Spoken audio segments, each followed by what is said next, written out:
This is the testimony of Sally. Sally is the mother of a daughter who was found guilty of 9 counts of perverting the course of justice for lying about being groomed by an Asian grooming gang and sentenced to 8 years in prison. Despite this, Sally believes there is evidence to suggest her daughter was a genuine victim of the gangs. Sally described a previously stable, working family life until housing instability and family stress coincide with changes in her daughter's behavior. The house the family were buying fell through, but they had already moved out of their family home and all their possessions were in storage.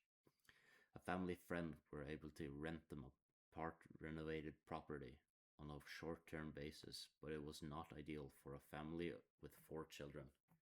It was only meant to be temporary, but the family ended up staying there for 10 months. Her daughter began making up stories, such as claiming her mother and stepdad were going away and leaving her to look after her 5-year-old brother at school. This resulted in school involvement in their family life.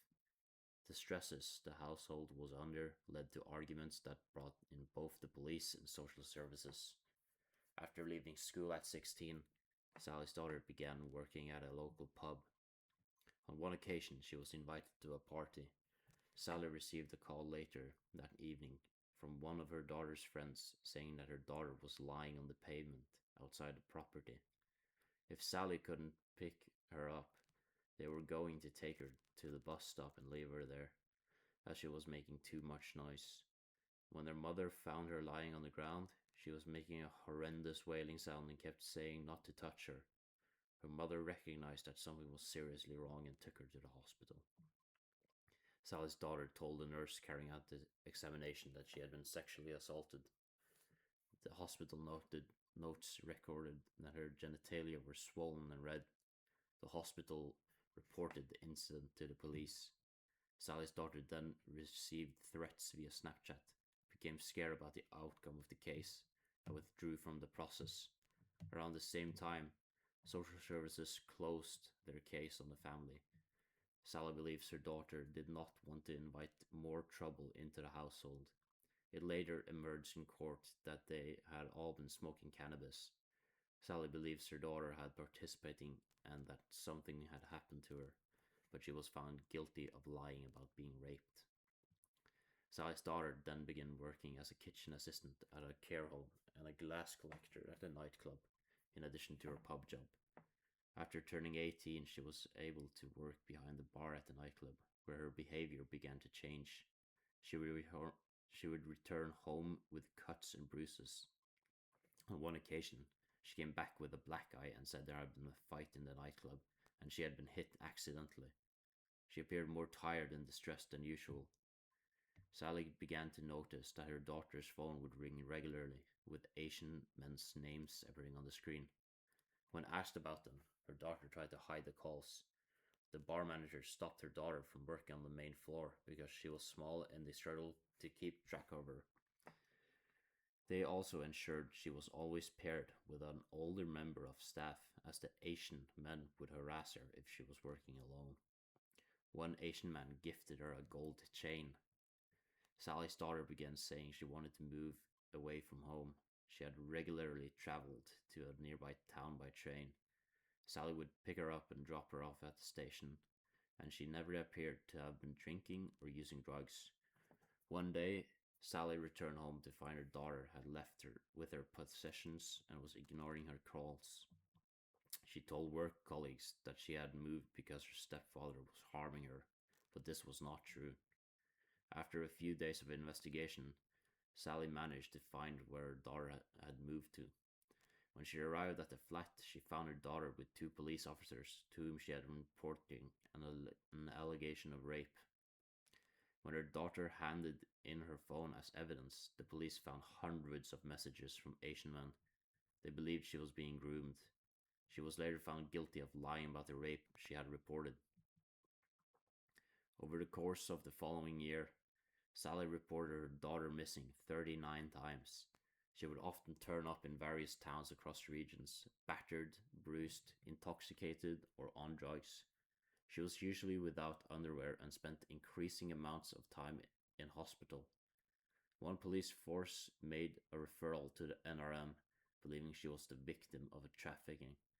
Another police force repeatedly arrested her and seized her phone, which meant the referral agency could not contact her as her number kept changing. One incident involved Sally's daughter being locked in a room above an Indian restaurant, with the man refusing to let her leave. The police ignored it, believing she was lying. Another incident involved an Asian man following her, trying to grab her and take her away. Thankfully, she was with her sister and her friends, who quickly put her in a taxi and sent her home. That same man was later arrested for breaking into a woman's house and sexually assaulting her while she slept. Nevertheless, the police still insisted Sally's daughter had been lying about the earlier incident. The police believed she had mental health condition and was deliberately self-harming and putting herself in dangerous situations. They wanted to have her sectioned, but a doctor disagreed, noting that she still had the capacity. Another incident involved a different Asian man who refused to leave Sally's daughter's flat. Police told him to leave but asked no questions. He left behind a balaclava, yet the police showed no interest despite him carrying it while visiting a young woman. After her flat door was kicked down in yet another incident while she was missing, she returned to her mother's home. Sally's daughter later explained that she had moved away to keep her family safe. She claimed she had been told that if she did not do as her abuser said, they would harm her brother, rape her sister, and firebomb the house. She had lied to her colleagues about her stepdad to avoid bringing repercussions to the family. She went missing again. The police stated they believed she was making the whole thing up and injuring herself, so they charged her with perverting the course of justice. Part of her bail conditions required her to not leave Sally's house. The following week, her daughter attempted suicide by overdose. She went missing one final time and was found in a field with injuries to her head and ear, a severed finger, and numerous cuts and bruises. Following this, she wrote a post on Facebook alleging that she had been a victim of grooming gangs. The post went viral. Within half an hour, the police arrested her and she was sent to prison.